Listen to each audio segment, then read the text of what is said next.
Shalom, bertemu lagi dengan saya Yuni Salpong Datu di dimensi 6 dalam administrasi gereja baru, yaitu dimensi evaluasi kinerja gereja.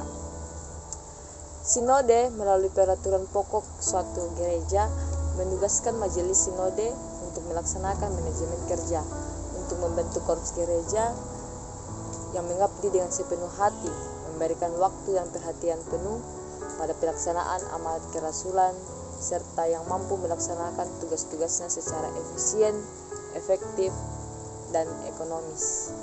Untuk dapat membentuk korps yang demikian, maka manajemen karyawan gereja yang dilaksanakan oleh majelis sinode meliputi pengadaan dan penempatan, mutasi dan promosi, pengembangan dan pemuktahiran kompetensi fisik, intelektual, emosional, dan spiritual seiring dengan perkembangan tuntutan tugas sekarang dan masa yang akan datang. Kemudian pembinaan dan penegakan disiplin dalam melaksanakan tugas, memberikan dukungan fasilitas dan layanan kesejahteraan yang adil supaya kepada setiap anggota jemaat dapat diberikan layanan mutasi, promosi, pengembangan kompetensi, dan peningkatan dukungan fasilitas dan kesejahteraan yang tepat. Maka setiap karyawan perlu diukur dan dinilai tingkat kepantasannya, termasuk pengalaman pelayanan dan kepemimpinannya dalam berbagai jenjang.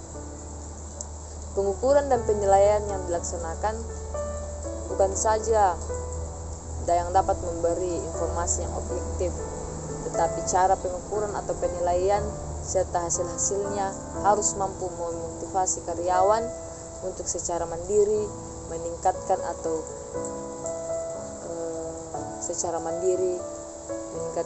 kompetensi diri.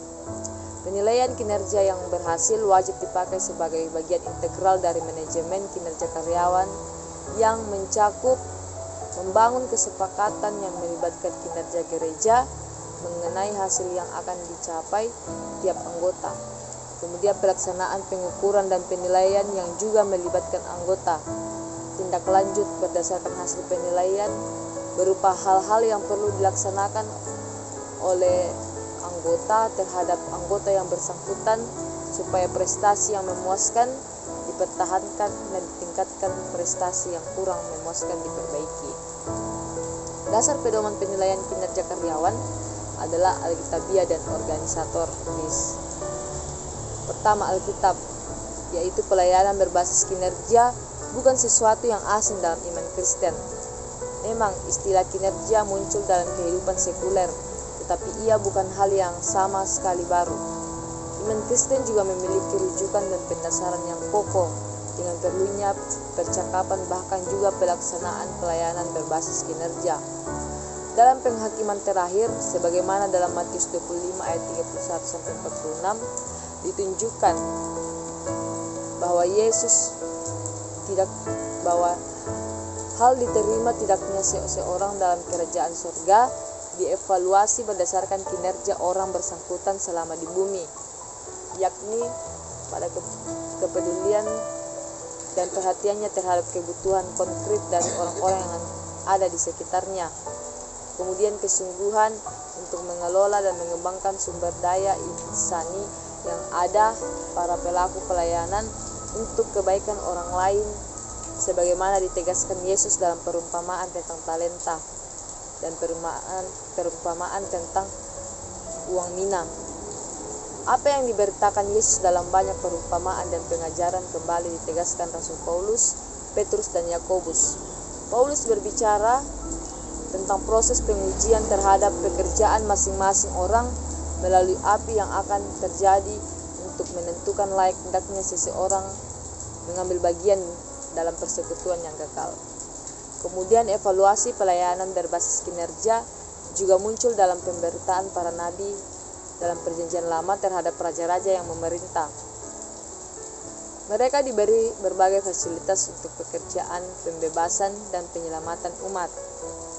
Mereka yang menyimpang dari koridor ini, Allah tak segan-segan menurunkan mereka dari tahta dan menaruhnya dan dari mereka dan Kemudian hati yang terbuka pada kehendak Tuhan dan pergumulan sesama. Misalnya, pemilihan Allah atas Daud menggantikan Saul.